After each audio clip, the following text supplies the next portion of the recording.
C'était un peu par hasard que j'ai découvert ce syndrome. Je suis pas allée consulter pour ça. J'ai pris rendez-vous chez une gynécologue pour parler de contraception. Et puis du coup après on a fait des examens. Quand elle m'a fait une échographie des ovaires, elle a un peu été étonnée. Elle m'a dit ah mais oh là là, il y a plein de follicules, tout ça. Mais moi je comprenais pas vraiment. Je m'appelle Flora. Je m'appelle Mila et je suis atteinte du syndrome des ovaires polykystiques.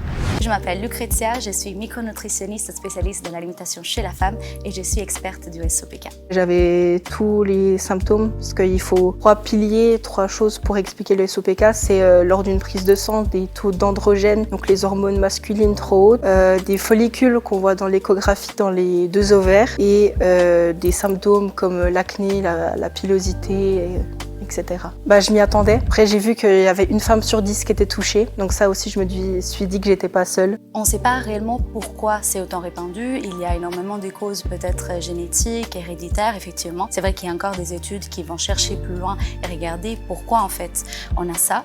C'est une pathologie vraiment avec laquelle on est, du coup on ne peut pas vraiment la contrôler et ça impacte du coup les quotidiens d'énormément des femmes. J'avais des règles très irrégulières et ma mère elle s'est pas plus inquiétée que ça parce qu'elle m'a dit mais en général c'est normal les premiers mois ou les premières années, nos règles elles sont pas très régulières comme elles le seront toute notre vie. Mais je pouvais avoir mes règles tous les 3-4 mois, des fois ça pouvait durer 2-3 jours comme 2-3 semaines.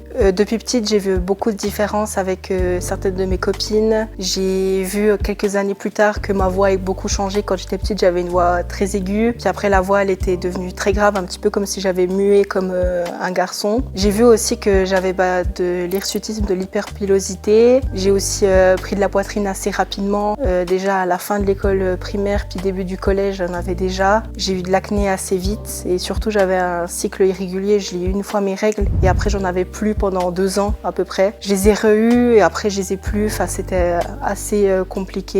La première chose vraiment qui peut faire tilt, c'est l'absence des règles ou des cycles qui sont très irréguliers. Et aussi cet hyperandrogénisme, mais pas dans tous les cas, mais dans la plupart des cas, qui montre du coup ces signes cliniques de hormones mâles excessives.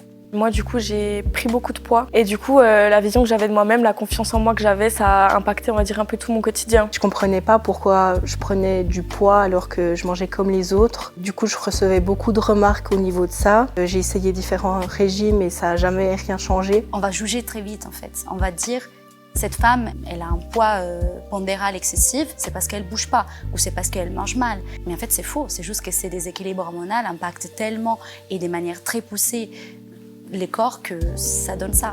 La pilule notamment, elle va juste vraiment bloquer